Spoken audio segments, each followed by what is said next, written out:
Hola, mis queridas y queridos audientes de Enfoque TV y de este segmento, Diálogo Frontal, no neutral. Y un hola con alegría, porque terminó la guerra, y eso es lo que ha sido. El país fue sitiado, fue una guerra de sitio, de literalmente 15 días que paralizó al país. Desde un Estado Mayor que no es ecuatoriano, verosímilmente, ciertamente desde Caracas, desde el narcotráfico de las FARC y obviamente desde el bolsillo del depravado saqueador Correa y su hueste. Esto fue una guerra, una declaración de guerra. Se terminó y eso nos contenta. Pero hay que afrontar lo que viene, y para afrontar lo que viene, que es el tema económico, he invitado a quien ustedes conocen, un distinguido ciudadano y una celebridad económica como Mauricio Pozo, exministro de Estado, para conversar con él de lo que van ustedes a escuchar. Mauricio, te doy una muy cordial bienvenida y gracias por aceptar mi invitación. Muchas gracias, don Marcelo, un gusto estar aquí. Mauricio, lo primero que quiero preguntarte es un análisis crítico del paquete de medidas, ¿no es cierto?, que ha sido objeto del rechazo por parte de los indígenas y por parte de los sindicatos y por parte de ese sector de la sociedad. Bueno, quisiera empezar simplemente señalando que pude llegar a este programa, a esta entrevista, lo cual ya me parece un logro después de haber estado encerrado varios días sin poder movilizarme. Una hazaña. En mi casa, donde tuve que dar, por cierto, posada a mucha gente que no pudo salir de la zona y terminaron hospedados en mi casa. Con alegría en el sentido de que se recupera la paz, pero también con una sensación de impotencia y de indignación, después de haber visto lo que he visto, después de haber observado lo que he observado. No creí que se podía presentar una situación con ese nivel de violencia, con ese odio, con esa manifestación de tan poco cariño por el país, por la ciudad. Han destruido la ciudad de Quito. Y como quiteño realmente me indigna ver lo que ha sucedido aquí. Esperemos que con el concurso de todos esto pueda irse recuperando poco a poco y podamos de alguna manera, con el esfuerzo de todos, ir saneando las heridas y que esto en el tiempo pueda recuperar lo que tiene que ser. Para no distraer más la atención, vamos un poco al tema que tú me consultas. Primero decir que el programa económico que instrumentó el presidente Moreno con el anuncio de la liberalización de los subsidios a los derivados, con la reducción del impuesto a la salida de divisas a la mitad para materias primas, bienes de capital, con la reducción de aranceles también para materias primas, bienes de capital, con la eliminación del anticipo del impuesto a la renta, que era una perversidad económica, con el aumento de los sectores que reciben el bono de desarrollo humano de 300,000 adicionales con $15 más. Todo ese paquete, entre otras decisiones, configuraba a mi manera de ver un buen programa, un buen ajuste al programa que se venía aplicando y que de alguna manera le iba a dar la fuerza y la recuperación de la sostenibilidad fiscal, que se llama el mantenimiento de la línea para ordenar las finanzas públicas que el país necesitaba. En ese sentido, yo inclusive en algún mensaje por los medios sociales dije que era una decisión valiente por parte del presidente y que iba en la dirección correcta, pero obviamente era una decisión que tenía que irse completando con otras acciones posteriores, futuras, para que esto le dé el alcance y el horizonte que se pretendía alcanzar. Sin embargo, como vemos, esto no prosperó. Todavía tenemos dudas de cómo mismo va a quedar la situación. La eliminación del tema de los combustibles y los subsidios no era una decisión numérica, contable o solamente financiera. Yo creo que rebasaba eso. Era una decisión que iba de alguna manera a resolver un problema estructural de la economía, un problema de, en primer lugar, inequidad, donde habían unos que se beneficiaban y que no debían hacerlo, y eso restaba recursos para dar fondos a los que sí requieren el apoyo del Estado. Esto es lo que te acabo de escuchar. ¿Esto es lo que distorsiona la economía? Es uno de los elementos que ha estado presente y que genera distorsión, genera inequidad, resta recursos y es absolutamente ineficiente. Fíjate, el subsidio de las gasolinas y el diésel que consume cerca de $1.500 millones al año. Es un subsidio que protege a los que no debe proteger, genera distorsiones, produce contrabando, enriquece a sectores a través de la izquierda, como se dice, por el tema de bandas que se aprovechan de los precios diferenciados.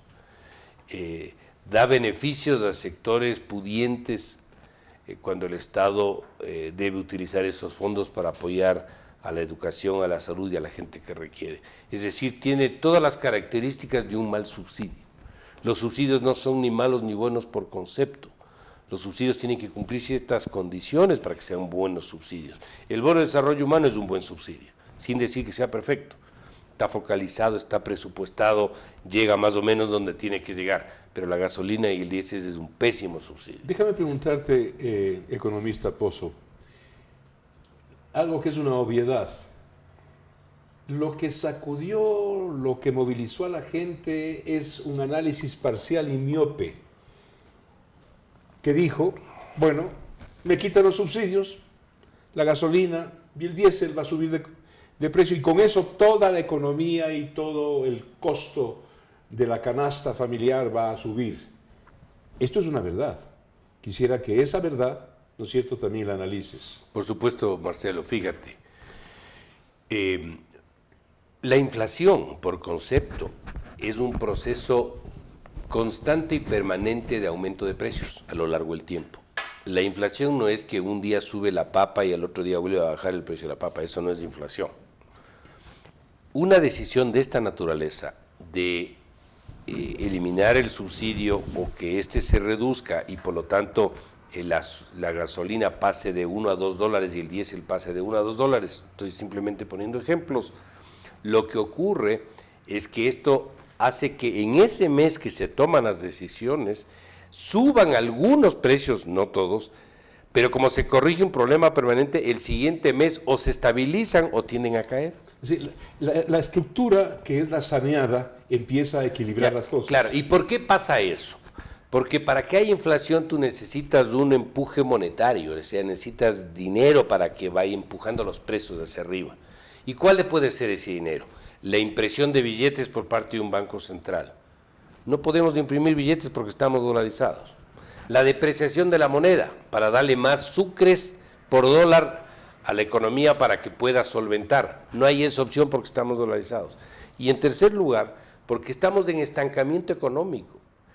La demanda no está activa, no está dinámica, entonces no va a empujar los precios de arriba porque no hay capacidad de compra, no hay capacidad de demanda. Entonces, dicho esto, el riesgo inflacionario de esto es un elemento absolutamente fuera de lugar. Los señores líderes indígenas están muy mal asesorados, Marcelo. Esto no funciona así. Es más, quiero citar un caso particular y real. No, esto no es teoría. Yo tomé la decisión de los derivados de los combustibles, de las gasolinas, en el año 2003, el 18 de enero del 2003. ¿Y qué es lo que pasó? Ese mes subieron algunos precios y después cayeron. Tanto cayeron que la inflación bajó del 12, que estuvo en promedio el 2002, al 1,5 después de un año. Así fue. Los niveles de inflación más bajos con economía creciente. Entonces, era una argumentación absolutamente fuera de lugar. Decir que porque va a haber estos aumentos, todo va a subir y todo se va a disparar. Es más, las medidas compensatorias podían ir en la línea de subsidiar directamente al transportista, para que no se dé el impacto en las tarifas de transporte. Era una medida compensatoria que se podía haber aplicado. O al transporte de carga, para que no traslade, aunque eso igual se diluye en el proceso productivo. El transportista tiene costos varios, mantenimiento, gastos operativos, choferes, seguros, y uno de ellos es el diésel. Y eso, si tú le divides para el número de papas que llevan en el balde y le divides para ese impacto de la gasolina para cada papa, es marginal el aumento. Pero esas cosas hay que explicar y hay que decirlo. Entonces, me parece muy lamentable que estén tan mal asesorados y que eso haya dado pie para que se paren en una situación tan radical como la que hemos visto. El tema es, claro, el economista Pozo dice que no terminan de entenderlo. Tal vez sí, tal vez no. El tema es que hubo una motivación de orden político, perversa y tóxica. No había razón que les convenza, no había argumento económico como el que acabamos de escuchar a Mauricio que pudiera inspirarles paz y tranquilidad y un entendimiento básico. No. Ellos, los dirigentes, en mi opinión, estaban acicateados, estimulados por otro tipo de motivaciones. Yo creo que hubo, no es que creo, estoy seguro que hubo esos factores políticos, como creo que hubo esta maquinaria, yo diría, delincuencial, terrorista externa que estuvo atrás de esta organización tan bien organizada, si vale la redundancia. Millonariamente financiada. Claro, donde se vio todo esta suerte de violencia a todo nivel.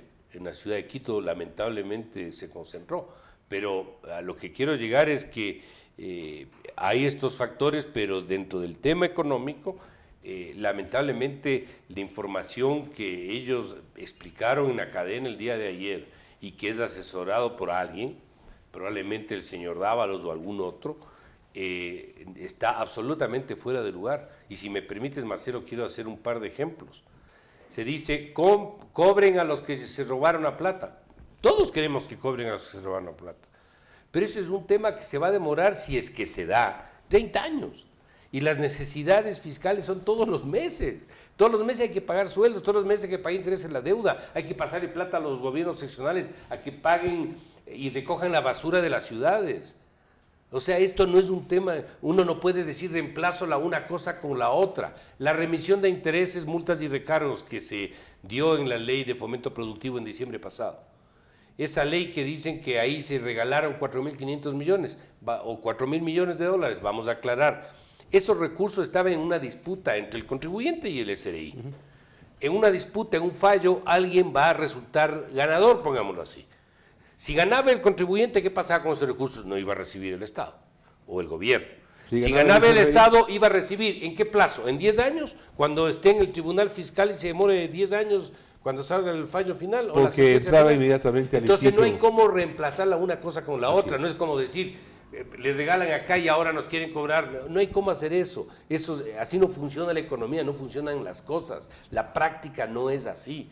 Pero lamentablemente, si tienen una información que no es la adecuada, ellos también se parquean en un sitio aparte de estas razones extraeconómicas que sin duda están por detrás. Mauricio Pozo, señor economista, vamos a hacer un alto, no sin antes dejarte planteado el siguiente segmento, que es qué vamos a hacer ahora, qué viene en alternativa, cuál es el plan B, y sobre todo que tengas la bondad de definir algo que tenemos como brumoso. ¿Qué hay en el Ecuador económico en este momento? ¿Hay una recesión, hay un estancamiento o hay una deflación? Vamos a partir con esos conceptos en nuestro segundo tiempo.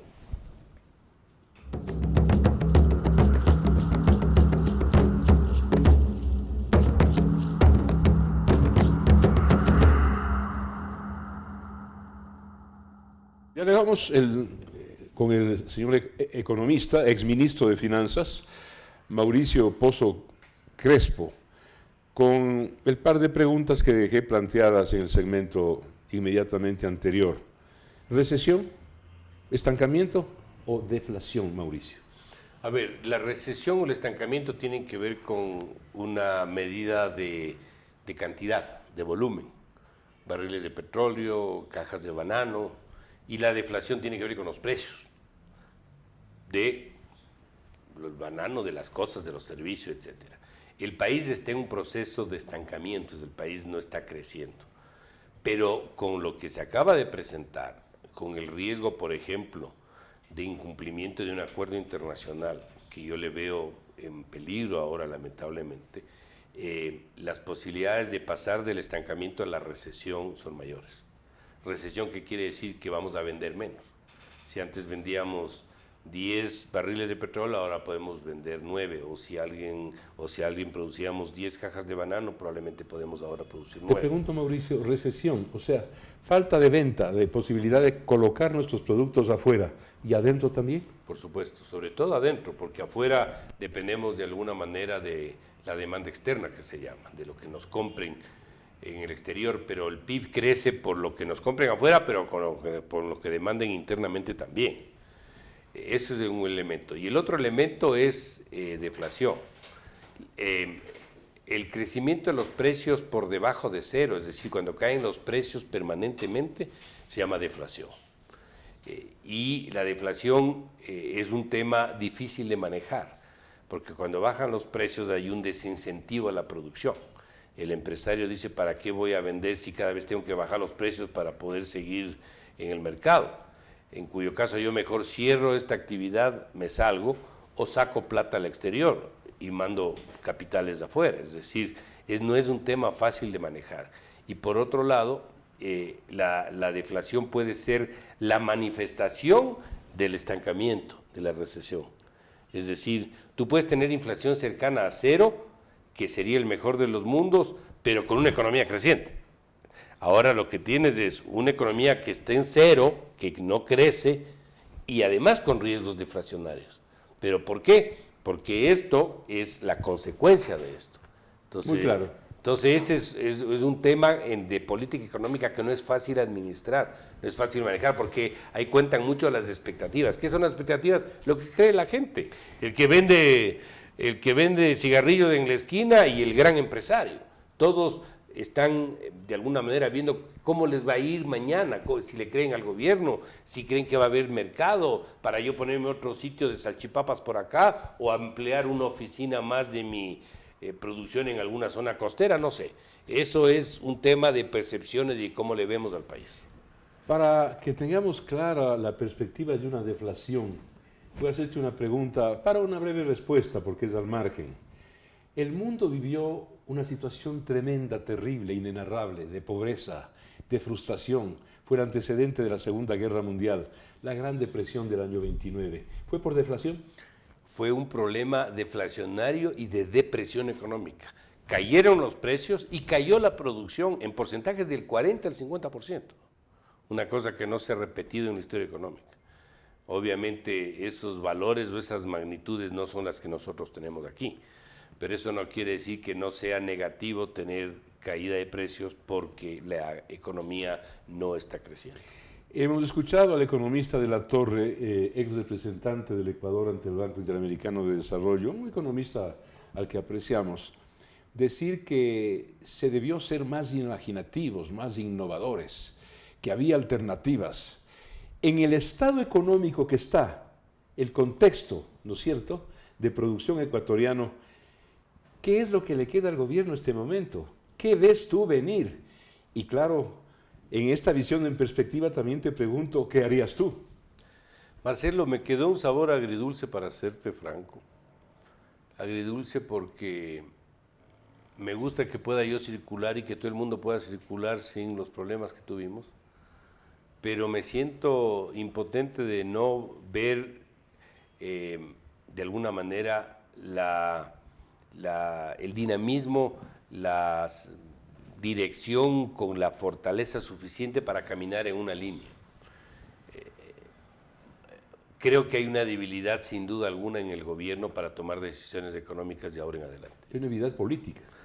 Una debilidad política para tomar decisiones económicas. Entonces eso hace pues que no sea muy fácil poder adoptar decisiones. Ya que mencionas la palabra política, yo te voy a hacer una pregunta coyuntural, chiquitica, para una respuesta rápida. ¿Qué pasa si mañana el plan B, la alternativa que todo el mundo dice, vocifera, grita y hasta ladra, la alternativa, había alternativas, empiezan, por ejemplo, a subirnos impuestos o empiezan a subirnos el IVA? ¿Una nueva movilización? ¿Una nueva paralización? ¿Un nuevo garroteo? Aquí hay un gran problema. El problema está en que si nosotros empezamos a tomar decisiones en función de los gritos de los distintos sectores y no en base a la racionalidad y la lógica para hacer las cosas, esto no tiene salida. ¿Por qué yo era partidario del tema de los derivados y no del tema del IVA? Porque los puntos de partida son distintos, Marcelo. Tú para tomar una decisión tienes que ver primero dónde estás parado, dónde está el país. Si el país está estancado y empieza a tener problemas de liquidez y los bancos restringen el financiamiento y tú le impones un aumento del IVA que resta liquidez a la actividad económica. Que resta compras y ventas. Claro, y que en algunos casos no te devuelven porque te venía acompañado hasta del anticipo el impuesto a la renta, entonces le quitas financiamiento a la economía. Tú terminabas con un remedio peor que la enfermedad. Entonces profundizabas la recesión tratando de corregir un problema fiscal. Entonces tienes que poner en una balanza y decir, bueno, ¿qué es menos complicado y más eficiente? ¿El tema del IVA o el tema de los combustibles? O la otra es, señores, saquen 500,000 empleados públicos de la calle. ¿Lo va a hacer con esta debilidad política? No lo va a hacer tampoco. Entonces, ¿cuál es la única forma de corregir esto?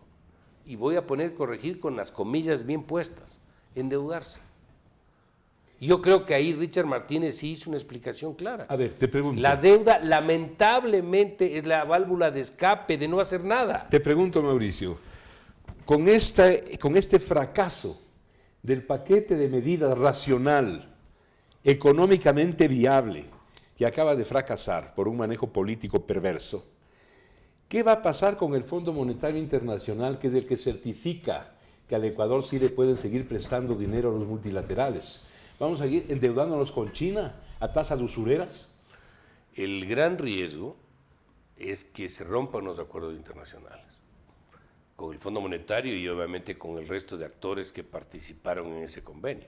Banco Mundial, BID, FLAR, CAF, Banco Europeo de Inversiones, Fondo Francés de Desarrollo, etc. ¿Por qué? Porque simplemente se ponen metas, pues. Hay objetivos que cumplir en ciertas fechas. Los objetivos fiscales de equilibrio y de superávit, que si tienes menos recursos porque ya no vas a tener el ingreso por el tema que se acaba de producir, como tampoco vas a tener el ingreso porque no se va a mandar ningún proyecto con más IVA. Entonces, ¿de dónde vas a sacar? No cumples la meta. Y si eso se une a los otros elementos de debilidad política para, por ejemplo, promover un cambio normativo y legal al ámbito laboral, porque ahora hay menos fuerza. Entonces vas a terminar con un programa requete tibio, lo cual obviamente no va de alguna manera a cumplir las metas y los programas se van a cortar y por lo tanto si te falta plata, ¿qué haces? Volver a verles a los chinos y decir chiste nomás era, sigan nomás prestando la plata, o emitir papeles afuera con un riesgo más alto porque eres fiscalmente menos sostenible, entonces tienes que pagar el 10 o el 11. Esa es la válvula de escape, lamentablemente, lo que está pasando. Yo te voy a pedir algo que no debiera plantearte, Mauricio, porque tú no eres brujo ni chamán. Yo sí. Hazte de una bola de cristal en este momento, te pido de favor, ¿no es cierto? E imagínate, ¿qué es lo que hará el gobierno? ¿Qué le toca hacer con su debilidad política? ¿Qué le toca hacer? Ya esbozaste algo. Endeudarnos. ¿Cómo? Con los multilaterales, imposible. Incumplimos con el Fondo Monetario. ¿Con China? Bueno, estamos a horas de lo que acaba de suceder. O sea, voy a especular totalmente, puedo equivocarme. Eso te pido, que especules. Puedo equivocarme mucho y derecho pido disculpas los errores que voy a cometer. Bueno. Pero probablemente entremos en una coyuntura de endeudamiento más acelerado, lo que significa hipotecar futuro y a los que nos siguen. Eso es de alguna manera. Segundo, creo que se puede profundizar la recesión económica. ¿Perdón? Se puede profundizar el estancamiento, es decir, entrar en una recesión económica, lo que significa más desempleo, más subempleo. Tercero, como hay debilidad política, pues probablemente esto signifique que el gobierno no haga muchas olas en las decisiones que adopta, para no... ¿No haga olas en qué? En las decisiones que adopta, para no decir, afectar que las adopte, más el ambiente. las adopte calladito. Sí, o si no, decisiones que no sean muy polémicas, ni que cambien los temas de fondo, sino sean más cosméticas. Usaste el término tibios. Sí, muy tibios. ¿Y esto qué significa? Prolongar la recesión. ¿Qué significa? Que las ventas de las empresas no van a mejorar. ¿Qué significa? Que la inversión no va a venir, que el riesgo del país va a seguir alto, va a seguir aumentando el endeudamiento y seguimos pateando el problema para adelante para que llegue el 2021 XXX. Y ese XXX tendrá que ver cómo maneja las cosas. Voy a hacerte una última pregunta, economista Pozo. ¿Qué va a pasar económicamente con todo este panorama sombrío que vemos? ¿Qué va a pasar con los victoriosos este momento? La ruralidad, el agro, el campesinado, el indigenado, los productores de alimentos. ¿Qué les va a pasar? Porque eso tienen que saberlo, por si acaso no imaginen siquiera lo que les viene. Marcelo, yo insistí en algunos comentarios por los medios de comunicación y envíos por los medios sociales, las redes sociales, en el sentido de que un programa económico que sea sostenible, que esté fortalecido, ayuda a toda la economía, incluyendo a los grupos sociales, incluyendo a los sectores indígenas. Las decisiones que se querían adoptar iba a favor de todos, incluyendo ellos, no en contra de ellos. A ellos les conviene una economía estable porque les van a comprar más papas y maíz. Va a haber más demanda para que ellos puedan vender más. Y van a producir Pero más. si la economía va a caer, les van a comprar menos. Va a haber menos plata para darles caminos vecinales, para poner zonas de atención hospitalaria en los centros rurales. Entonces, esto lamentablemente le impactan a todos. Entonces, ahí se va a entender que no era tan loco tomar las decisiones que se querían adoptar. No solo eso, sino que era bastante cuerdo. Claro, entonces yo le preguntaría también, tienen todo el derecho de protestar, así es la democracia, no hay ningún derecho de que se haya producido los desmanes que se produjeron, obviamente, pero yo sí diría, y el 93% de los ecuatorianos que no son indígenas, ¿qué piensan? Porque son 7%, Marcelo, Son con 7%. todo el derecho que tienen. Claro. Pero ¿y qué pasa con el 93% restante? Claro, el 7% se impuso a garrotazos y a patadas. Eso no es democracia, eso es fascismo. Y déjenme, los que conocen la historia van a recordar la famosa marcha campesina de Mao Zedong, que entró en un régimen sangriento, retardatario, fracasado. La famosa marcha de Lenin para tomarse el Palacio de Invierno y el Kremlin. La famosa marcha de Mussolini en 1922. También marcha a garrotazo limpio, entró Mussolini a apalear burgueses y judíos en Italia. La famosa marcha de los camisas pardas en Alemania. Esto no es democracia. La democracia es el punto de vista mayoritario, el 93% de ecuatorianos, no el 6 o 7% de respetables y queridos indígenas. Mi querido Mauricio Pozo, exministro de Economía y hombre de muy claros conceptos, te agradezco mucho por haber venido a Diálogo Frontal, no neutral. Marcelo, quisiera quitarte 30 segundos. Lo que quieras. Decir que esto no puede quedarse así. Las autoridades tienen que actuar y descubrir cuáles son los cabecillas que estuvieron detrás de los desmanes, la violencia y todo el destrozo que tuvo el país y la ciudad de Quito. Hay que ver quién, no el que estaba lanzando las piedras, quién le ordenó y quién le financió al que estaba lanzando las piedras. Eso tiene que descubrirse, porque caso contrario podemos entrar el día pasado mañana en un problema de otra naturaleza. Ningún gobierno se podrá mover, porque habrá una fuerza tenebrosa atrás que maneje estos grupos de delincuentes que alteran la democracia, la estabilidad y la paz de la gente. Ahí está el reto, el gran reto ya no político, señor presidente.